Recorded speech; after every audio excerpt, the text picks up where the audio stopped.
Mhm. So, this pandemic isn't in the absence, it's not in a vacuum in the sense that we're in a cultural moment, right?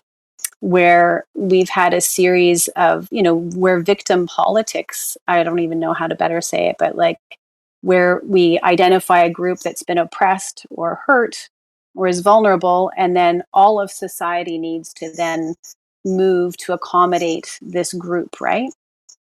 And we've had a number of different uh, experiences of that over the last number of years based on different profiles of group. But I don't think that this has a lot of the same attributes. The whole pandemic began by, oh my goodness, our elderly are vulnerable, and therefore we all need to lock down. So, it's kind of interesting to see our cultural moment and science intersect. I think we've seen it from a societal perspective, but then to start to see us say, wait a second, in medicine, what we always do is the risk, it's a clinical benefit ratio. So do the benefits outweigh the risks for the person who is being treated or has the disease? And so all of a sudden we've done this really interesting shift where we've said, okay, there's a person that's vulnerable and could be at risk. Therefore, all of society should now shift in order to accommodate them. So Mm. it's a very curious dynamic that's entered into the medical world, where it shifted the clinical benefit ratio from an individual person's thing to a collective position. And I think that a lot of that dynamic has been at play in this pandemic.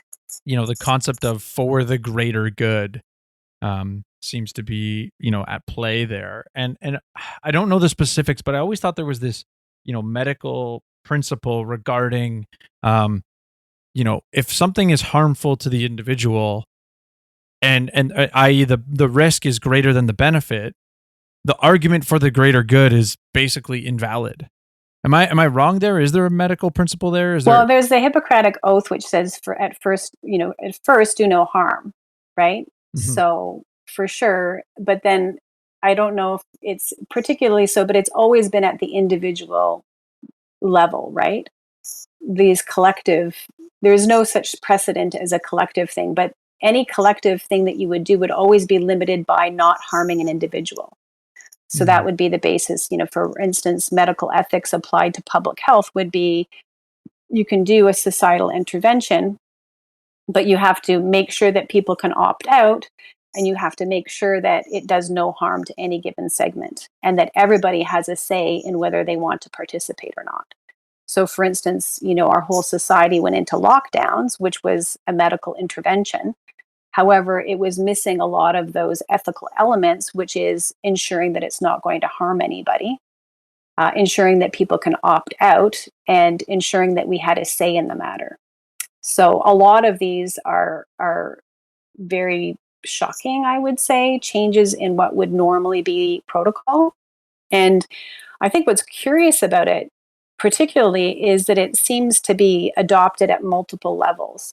And, you know, institutions and bodies and organizations who you would think would be able to apply these basic principles are not doing so.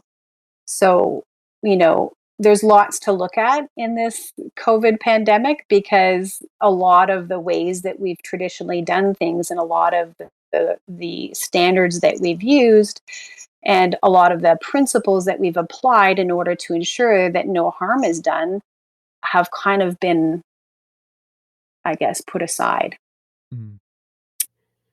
Please subscribe and hit the bell to stay up to date. If you liked or disliked the snippet, give it a like and share your 2 cents with us in the comment section. And remember, 6 cents makes change.